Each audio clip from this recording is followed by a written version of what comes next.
আমি কথা বলতে আসিনি। আমরা আজকে আমাদের নেতা জনাব তারেক রহমানের কথা শুনবো এবং আপনাদেরকে আমন্ত্রণ জানিয়েছি তার সঙ্গে এই মত বিনিময় করার জন্যে। আমি আমার কথার শুরুতেই স্মরণ করতে চাই এমন একজন মহিয়সী নারীকে, যিনি তার সারাটা জীবন বাংলাদেশের গণতন্ত্রকে মুক্ত করবার জন্য সংগ্রাম করেছেন।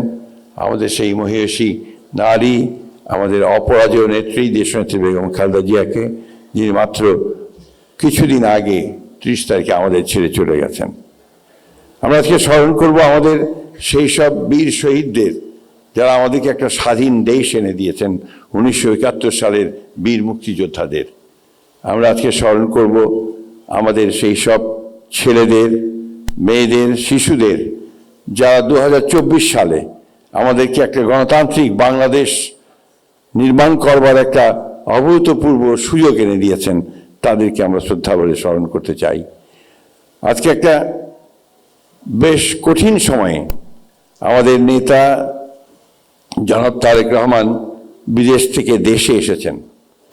সমগ্র দেশের মানুষ এক বুক ভরা প্রত্যাশা নিয়ে তার দিকে তাকিয়ে আছে যে তিনি ইতিমধ্যেই দূর থেকে ডিজিটালি যে সমস্ত কথা আমাদের সামনে বলেছেন, জাতির সামনে বলেছেন, গোটা জাতি আজকে অনেক বেশি আশান্বিত হয়েছে।